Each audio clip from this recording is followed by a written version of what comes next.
G'day and welcome to another Scott Poynton podcast.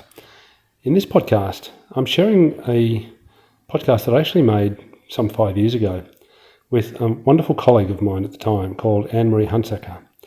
And Anne-Marie shared in a very courageous way an amazing story of some of the challenges that she faced growing up and more deeply her love of nature and how she copes or struggles to cope with what's happening in the world with fires and climate change, all of the suffering that happens around us. And I was so touched by her podcast and so powerful it is that I thought it would be useful to share it again here with you on the channel today. If you like the podcast, please feel free to subscribe to the channel. There's going to be more sharing of previous podcasts and new podcasts coming in the future. I hope you enjoy it. Listening to Anne-Marie, for me, was one of the most powerful experiences that I've ever had.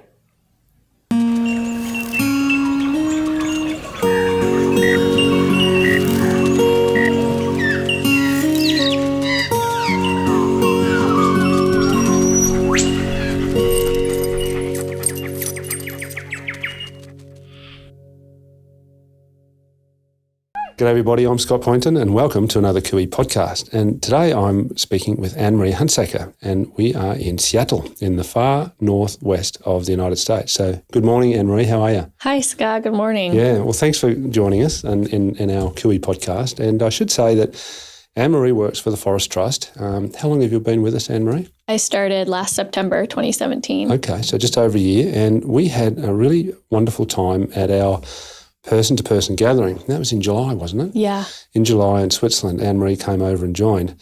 And I really enjoyed my discussion with her. And I asked her very politely and reverently if we could do a Cooey podcast together, because I think she's got a really wonderful story to share. And she very kindly agreed. So here we are. So Anne-Marie, tell us just a bit about your work background. How did you come to join us here in TFT? Yeah, here at TFT, before this, I was working on climate change research just for 6 months at a farmland trust, which is actually just on the other side of this canal that this Seattle TFT office is on. Mm-hmm. We're right on this beautiful canal, and just across the bridge is a farmland trust here in Seattle that works on preserving local farmland. Okay. And I was doing climate change research for them and then heard about TFT. And here you are. And here I am. And what are you working on with us? So mostly I work on traceability in palm oil. Okay. And which is the transparency part of the VTTV. Yeah, helping people understand where they get their raw materials from. Yeah, so then they can see about whether there's deforestation and any social issues and things like that. Yep. Anyway, so that's all very interesting, but that's not really what I was interested in talking to you about. At our gathering, you really shared, I think, some great wisdom and some stories from your past, which really touched my heart, I have to say. And so I'm really grateful that you'd talk with us on a Cooey podcast. And, if you could just sort of share a little bit about, those, I'm really fascinated too. I have to say that, when I think of you a bit of someone who's very connected to the earth. And I know that you have great feelings and emotions about what's happening, with climate change and species extinction and the way humans treat each other. So we'll come to that a bit later on, because I think it's really, really, I know you feel these things very deeply. Yes. And that really touched my heart. And but you had a really interesting childhood, and I'd really love to just hear a bit more about that. Yeah, when I look back on my childhood and some of the things that came up at the person-to-person was this experience I had when I was seven. And my family, we went down to California where we have some relatives, and I had a cousin who she's a couple years older than me and didn't have a religious upbringing with her mom and dad, and she lived in Oakland, and it was a much more open and liberal, progressive environment than what I was growing up in. And so I was 7 and she was 9. And she told me about sex. And I mean, I had heard that word and I had some curiosity around the word. And we were at my aunt's house and we were sitting in this tree this beautiful tree that will forever be in my memory.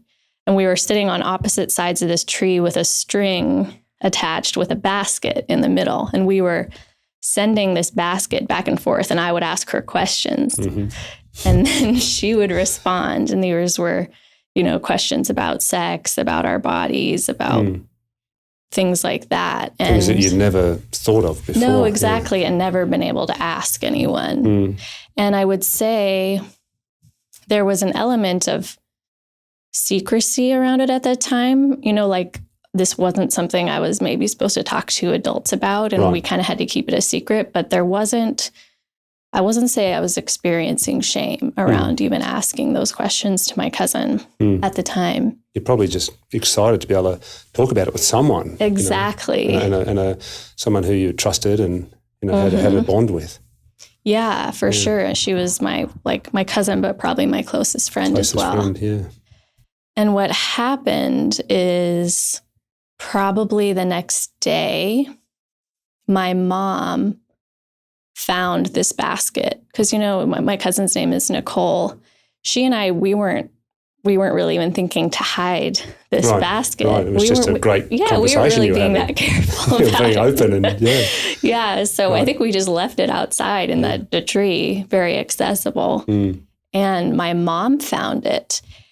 And I have this vivid memory of sitting in my aunt and uncle's house, just sitting on the stairs, and I have cousins and aunts and uncles all around, and my mom just walking in sobbing, like literally sobbing in front of everyone.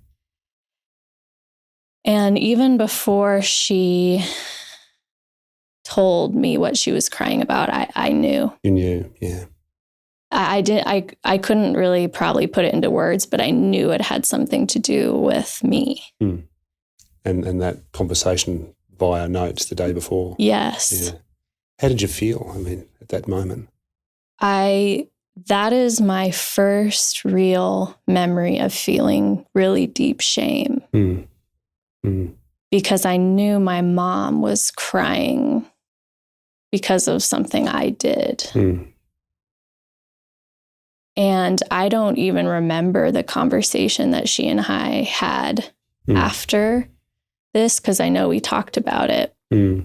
But it was in that moment that I internalized so much about shame, and that maybe my curiosity around sex or sexuality was bad. Maybe even my own body or sexual desire or any of those things. There was something so shameful and that shouldn't be talked about, and that actually it would cause my mom deep pain. It wasn't even that she was angry. She was deeply sad. Yeah, hurt. Terribly hurt. Yeah. She was in a lot of pain.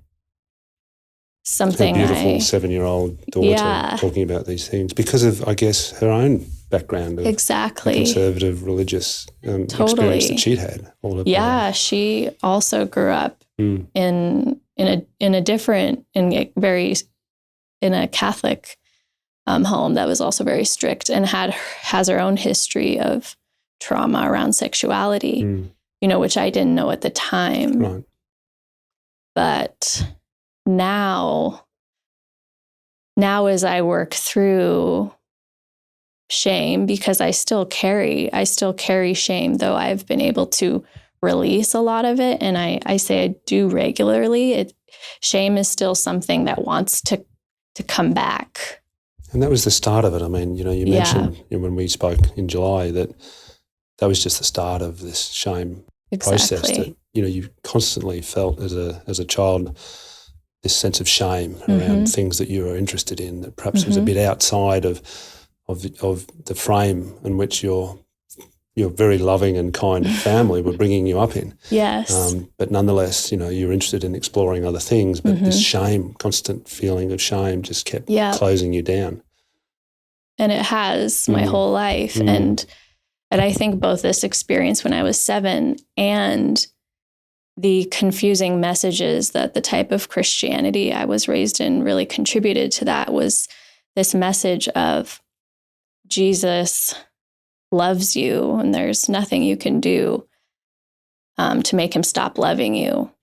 And your body is a temple of the Holy Spirit. So these really positive messages, but at the same time, I was being hammered over the head with, but you're a sinner. You were born a sinner, this concept of original sin, and you deserve to burn in hell, a literal hell, into eternity. But you should be so grateful that Jesus died on the cross for you. For all these terrible things you're doing, he loves you. He loves you so much. Yeah. But you deserve to burn, but he loves you so much. That's confusing. It's super confusing. Yeah, for a young person. For a young person. Yeah. And for someone like me where I internalized that and I believed it 100%. And I actually carried shame that I caused Jesus's death. I would sob over this, that Jesus had to die because I'm a bad person. God, it's heavy. Mm-hmm. Yeah. And how did this sort of manifest itself in your life? As you grew up from that, young 7-year-old who'd had this first experience. Then you went to school and you're in the world. Yeah. How did it manifest itself for you? I mean, how did you live through that in a way? How did you carry it? A couple things initially come to mind when you ask that question. And one is a positive in that I feel like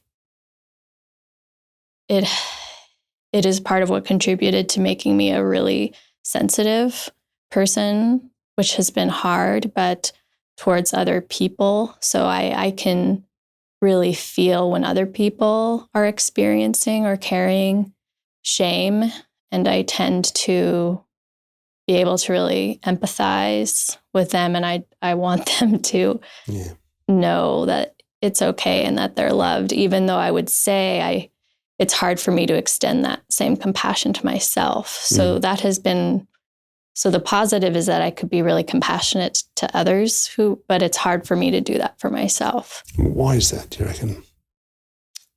I would say it is just that the things I ended up believing, that there was something intrinsically wrong with me.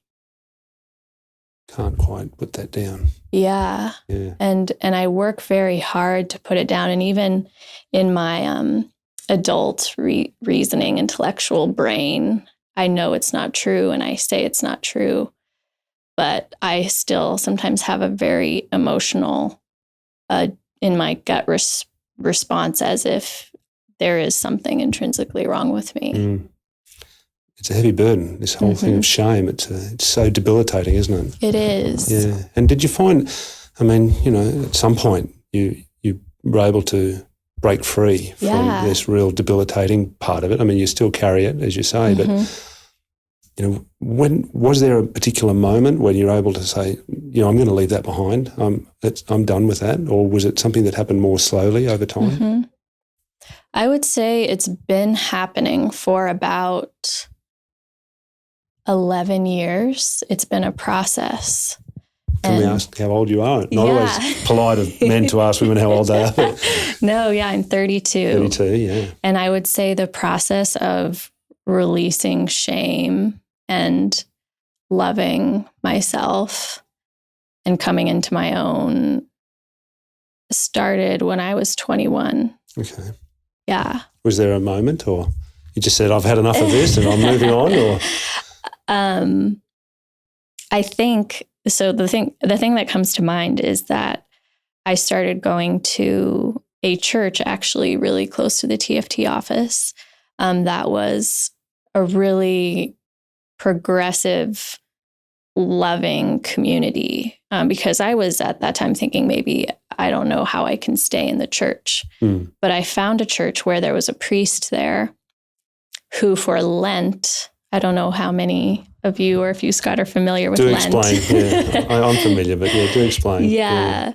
Lent, a season in the Christian calendar where in the Bible, Jesus went out into the desert for 40 days, 40 nights, and didn't eat anything, and he fasted. So there's this period of Lent where it's a more somber time in the Christian calendar where people tend to give up things. They tend to say, I'm not going to drink alcohol or eat chocolate, and I'm going to really focus on, tends to be more like my sins and how to confess my sins.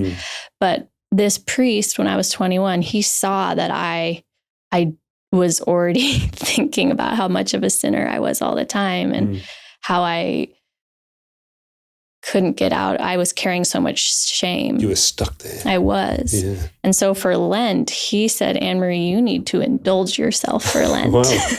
How progressive. Yes. Yeah. He was like, you already deprive yourself of so much of the joy that you deserve in life. So for Lent, if you want to eat that second brownie, you need to eat that second brownie.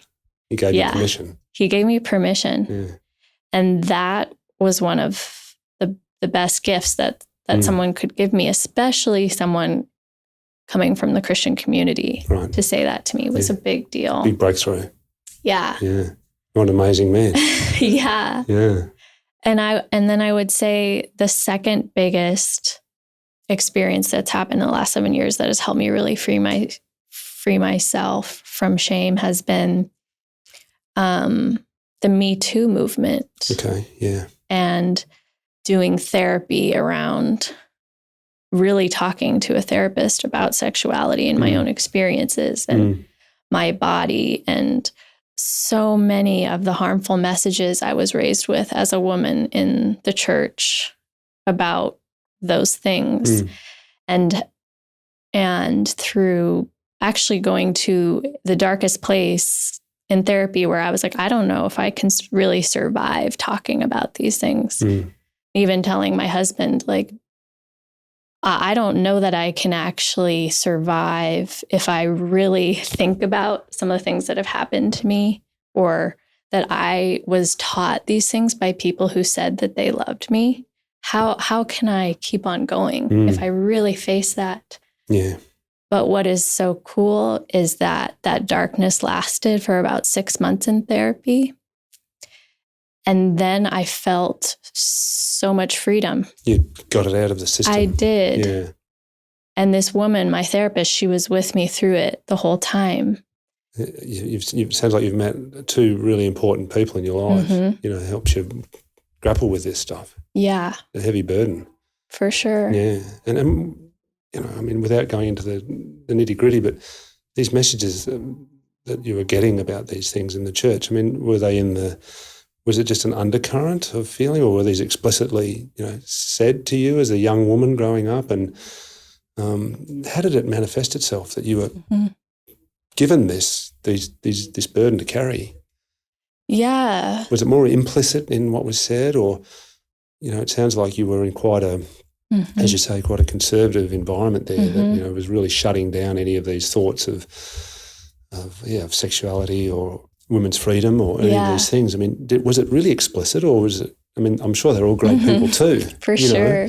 Great people too, but just this terrible impact that it's had to close down all these things to the point where, you know, you're wondering whether you could go on. I mean, it sounds like a terrible process, but I'm sure they didn't mean that. No, and that is a really confusing thing. Yeah. That people who really do love me and did then would be part of passing on such damaging beliefs. And it was both explicit and implicit. It was sort of just a culture of men being the only ones allowed to be in charge.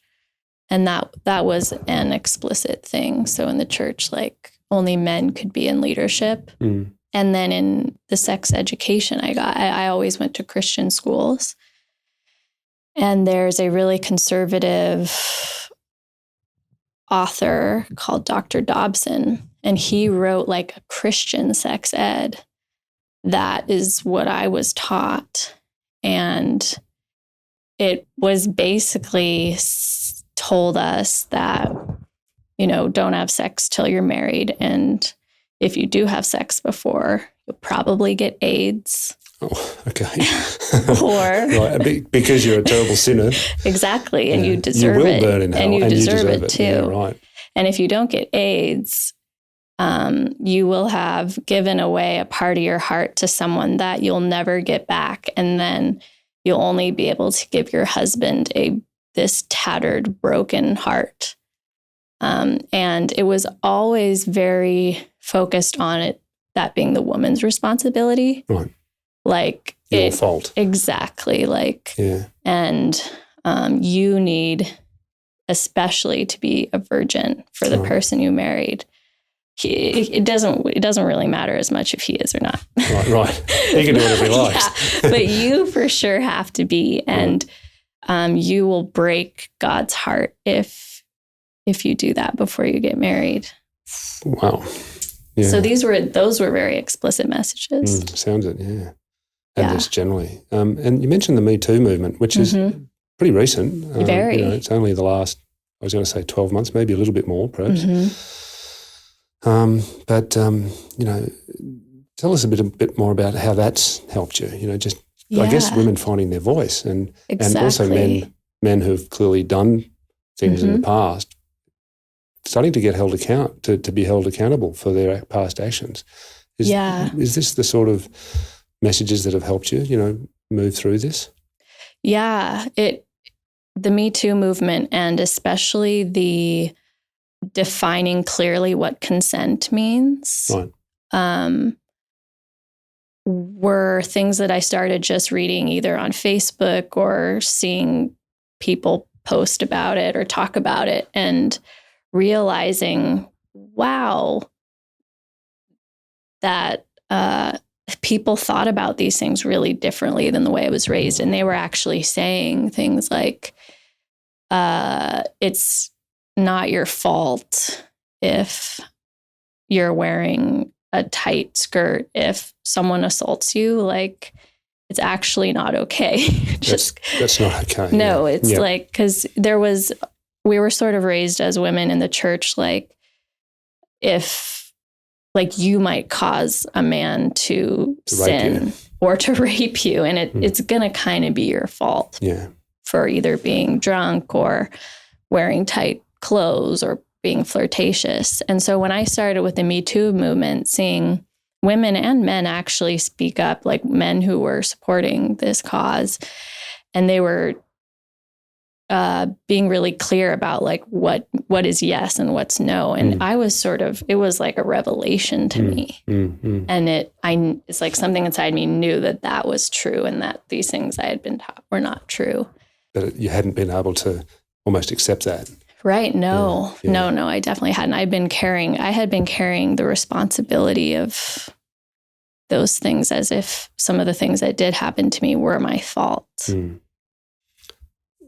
Don't talk about it if you don't want to, but I mean, it's just sort of present, I think, in the discussion. Yeah, I mean, did something happen to you that really was a terrible thing that you carried the shame for? I mean, as you grow up?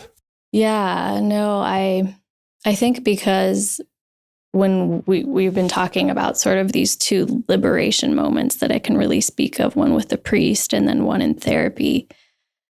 And this therapy happened not that long ago. It was 2016 to June 2016 to June 2017. So really not that long ago. Quite recent, yeah. That you've been carrying this stuff for a long time. Yes. And the Me Too movement, and then some conversations that happened afterwards, created the space, I think, for me to finally, go there. And what had happened was in May of 2010, and I won't really go into much detail, was that I was raped and I lost my virginity that way. And I was a Christian at that time who was saving myself for marriage. And so it was a huge deal. And because of the way I was raised and the messages I had been taught, I did take it on as my fault. Yeah. And there was no way I was going to tell my parents because you had to hold on to it yourself. I really believe that they would have been so mad and so ashamed. Because you'd made it happen. Exactly. And I carried... It's a whole question of shame again. I mean, if the basket of notes was a bad thing, yeah, this was going to tip your parents over the edge. Exactly. Yeah. And I even was convinced that it was my fault for 5 years. I was convinced, but I had a feeling in my gut that wasn't the whole story. You were being hard on yourself. The few people I told, my closest girlfriends, I told it in a way which was like, yeah, this happened. And like, I don't really know how that happened. I was, I had something to drink, and I totally took it on as that it had just been my fault. And that maybe somehow I had changed my mind, that I wasn't going to wait till I got married. I had to go through all these so justifications in your mind, to try to make sense of it and kind of box it into a way that it could make sense in my life. That you could hold on to it. It wasn't going to destroy you. But it was destroying me. Yeah. Because only a year after that happened, I started having panic attacks, and then this 5-year mark where I ended up going to therapy and the Me Too movement, which really, all the things they were saying was, to me, was, Anne-Marie, actually what happened to you was not your fault. Yeah.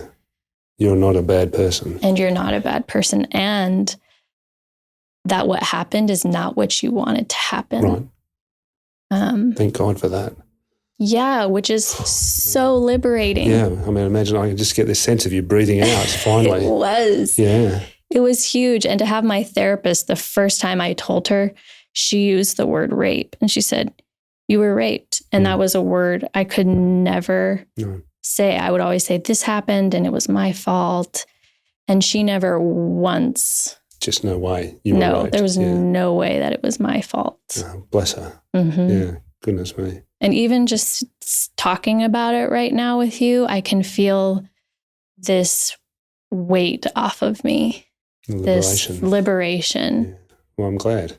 Yeah. I mean, I got to say, and I said at the start, when you came and joined us at the person-to-person gathering that, Julian and we, we held in July in Switzerland, I just felt this incredible, I don't know, I don't want to say power in you, because it wasn't that, it was just a presence. You had this presence in the room, and it's like you had something to tell us, and I think you really did. And obviously, we didn't talk about this particular detail, but got this incredible sense that you were, not only that you'd carried something, but it was coming out. It didn't feel it all came out there, but it was almost like, you were letting it go. Yeah. It just started to let it go. And it was an extremely powerful moment for me, and I know for Julian, I think everyone in the room, when you started to speak and sharing this into the room.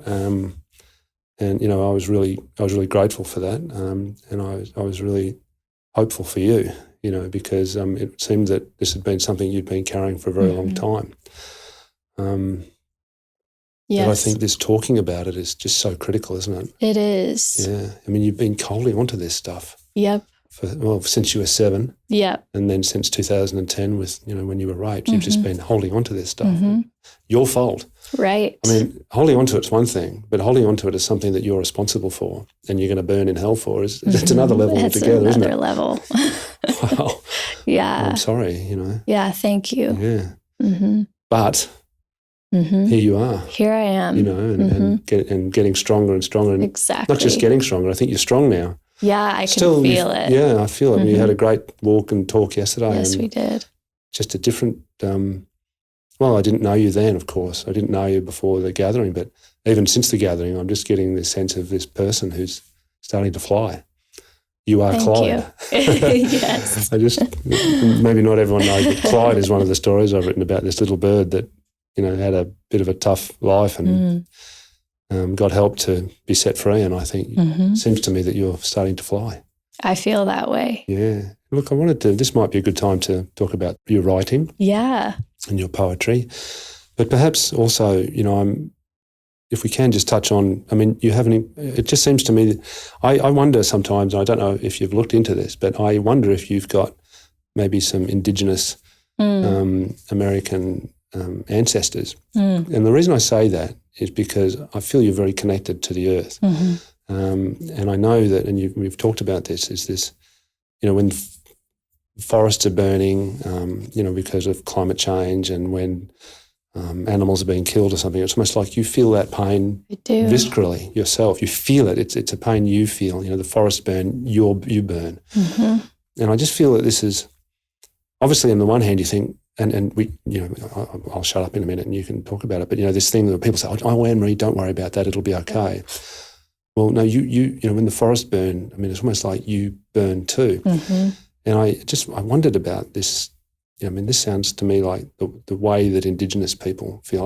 Over the years, I've done a bit of work with Indigenous people, particularly in Africa. Not much, but I've had the real wonderful opportunity to engage with pygmy communities in Africa, and I've seen some of their rituals and things. And I'm grateful to my friend Jerome Lewis, who's an anthropologist, and he's opened those doors to me. But I just wonder, this sense you have of this connection to the earth, if you could just tell me a little bit more about that, because I think it's very precious. And I think I feel, and what I'm excited about, and really why I wanted to do the podcast with you, is that this sense that you're finally emerging, from this crushing shame that you've been carried and this burden you've been carrying. And here we go as we're moving into really difficult times with climate change. I think we need your voice in the world. I really do. I think you've got an ancient wisdom somewhere there. I don't know why. That's why I wondered about if you've ever looked that you might have some Indigenous American ancestors, because I think those people in particular are very connected to the land and very connected to the earth. Don't know if that's the case, but could you speak about this connection you have to Mother Earth? Yeah, thank you for asking. And I haven't looked into my ancestry, but that is really interesting.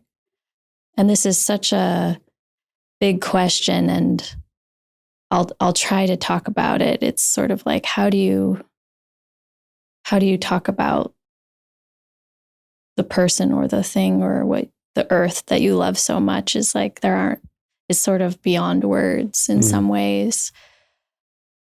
But I would also say that some of the process of being liberated from shame has made more room for expansion of my heart to hold for love, maybe.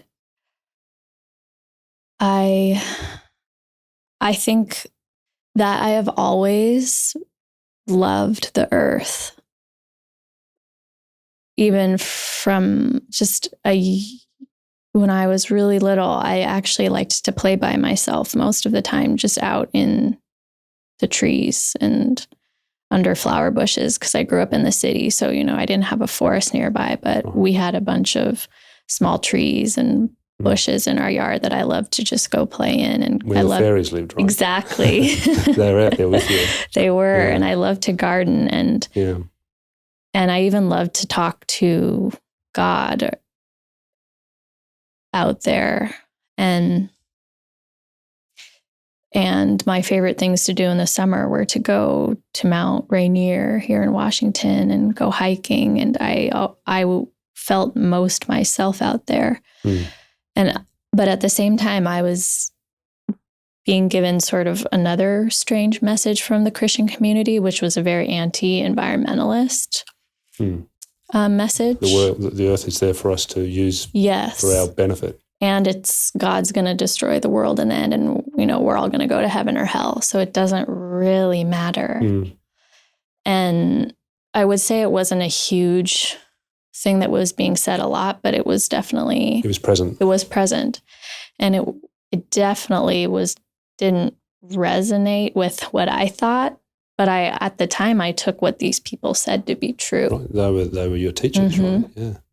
And so my journey of working through my shame, and also I would say leaving and then leaving that Christian community and those beliefs behind, it opened me up to be able to really feel how much I love the earth and how connected to her I feel. And that, I mean, I can't even walk by a crow really anymore, or a Canadian goose, without just wanting to bow to them. I even wrote a poem about how God is the crow eating your garbage. Right. You've got to publish these. We'll come back to the poems in a minute. Yeah. That literally the earth is so alive, and these beings are so sacred. I mean, an eagle is, I literally want to get on the ground and just bow. Beautiful, sacred animals. Yeah. And the forests. And the forests. Yeah, cathedrals. Exactly. Yeah. And it's caused me to want to know all of their names as well. You know, I want to be able to, when I go to a forest, not just look up and be like, oh, there's all these trees here. I want to know their names. I want to know them. And they deserve that. That recognition. They acknowledgement do. As beings. Yes. Yeah. And I would say that is that's a big part of what led me to TFT and to where I am now, was finally this coming into of, you could say maybe I worship the earth, though I wouldn't really use the word worship, but, you know, where I used to bow to a god, now I have this response of wanting to bow, even to the soil. When I go for walks, I sometimes do try to say this in Indigenous.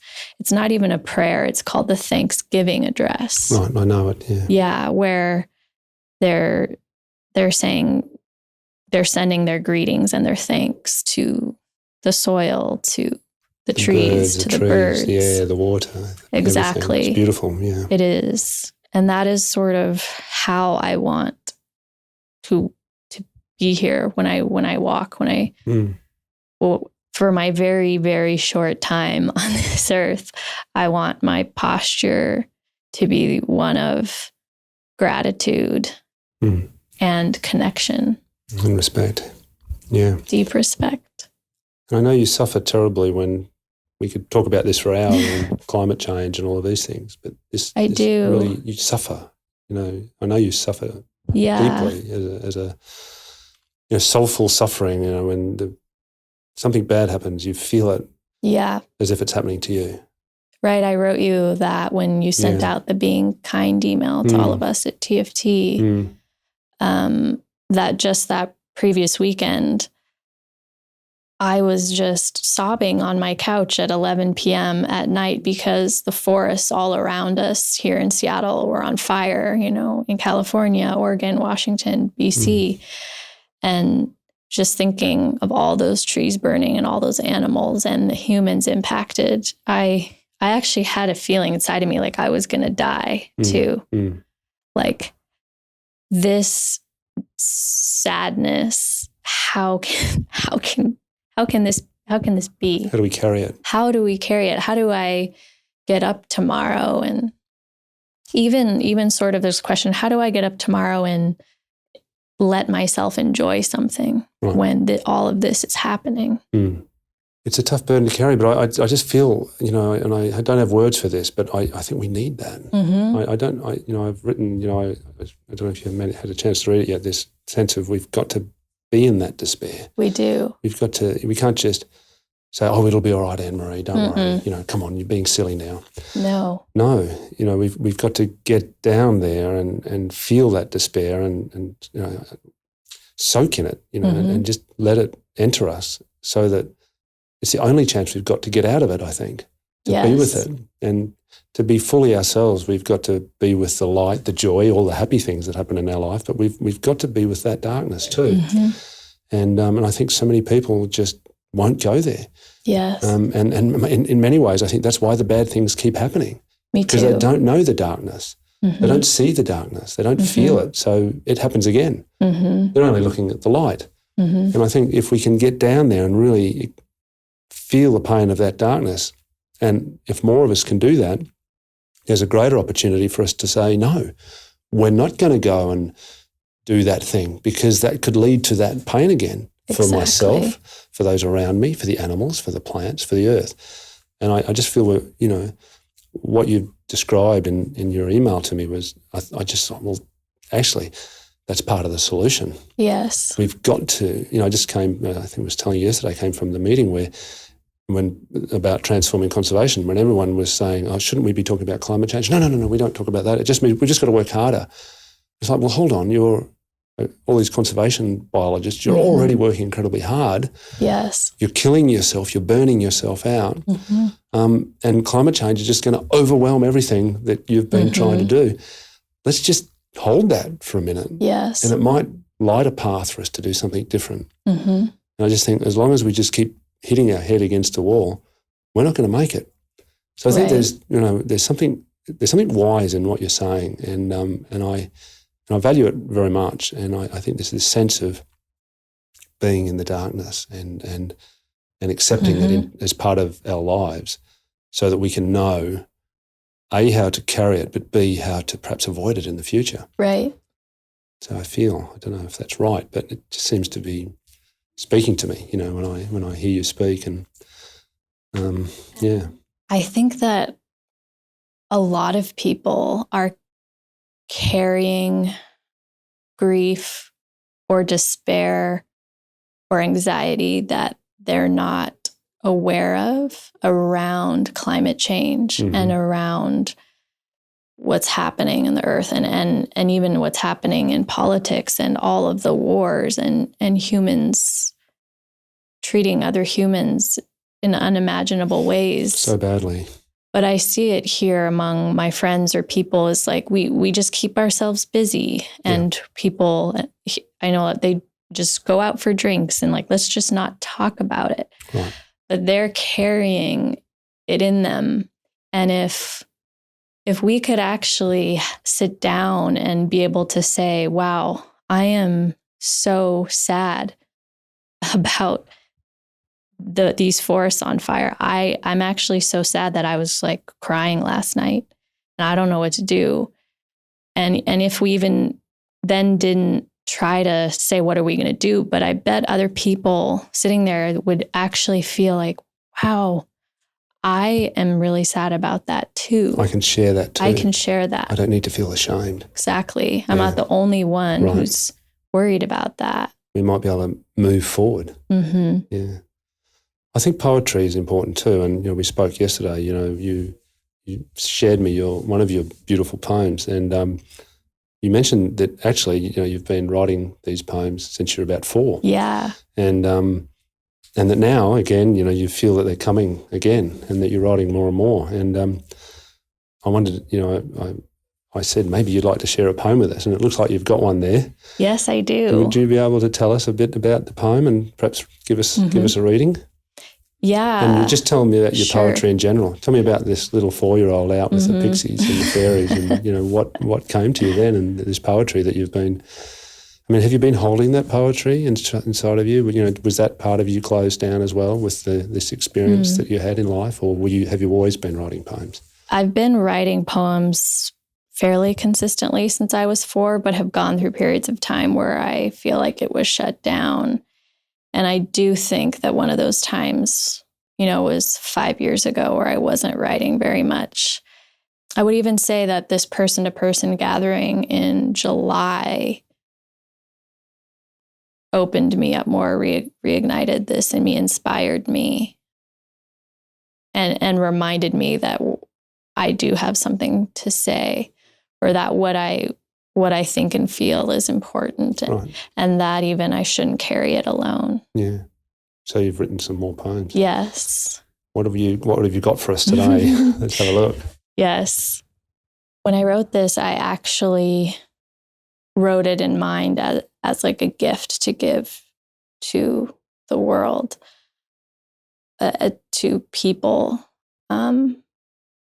So it's for myself, but it was something I wanted to give as a gift.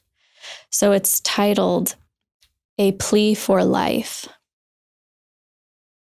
I sit inside, staring out the window, wanting those mountains' silence and stillness to envelop me, spin me into a cocoon, soothe my mind in a bath of dense fog.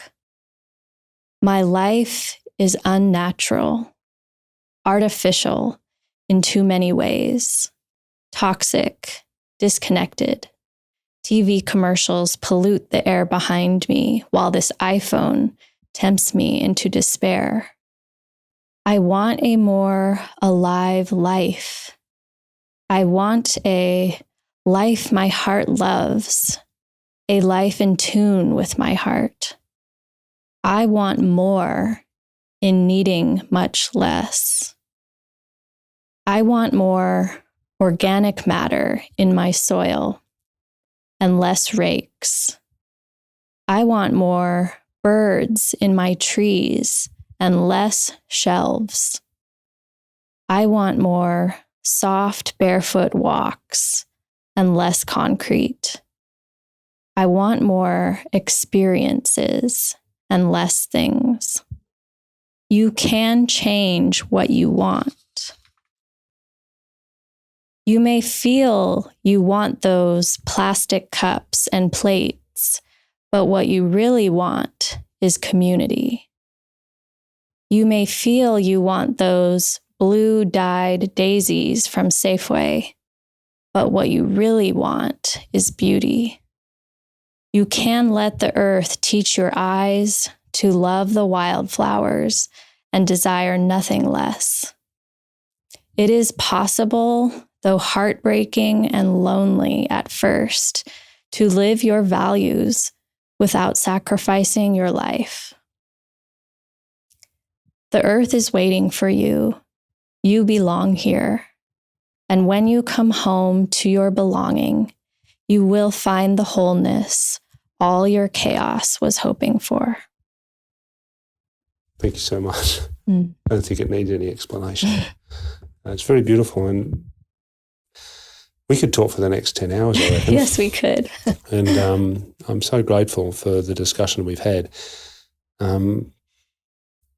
Really, you mentioned yesterday your interest in publishing some of your poems. Yes. I really feel you should. Thank you, Scott. It's a very beautiful poem, and I'm sure you've got many, many more like that. I do. And this blossoming Anne-Marie that we're seeing, breaking free of these shackles and the shame that's been burdening you, I think there's some beauty there and some great wisdom, absolute wisdom, Anne-Marie. And I'm excited to see what's going to come out of this amazing flowering and blossoming that's coming and out of you. I feel it, I feel it when I'm with you, and I'm really grateful to have had the opportunity to talk to you about that today. Same with me, Scott. I am so grateful, and I want you to know too that you asking me to do this podcast back in July is also directly contributing to this blossoming, and having you spend time with me and ask questions and really see me is a huge gift. So thank you. Thank you so much. And let's look forward to these poems and yes, and more of your words. I want to hear more of your words and more of your voice in the world. I think you've got a great gift. Thanks so much, Anne-Marie. Thank you. Good on you.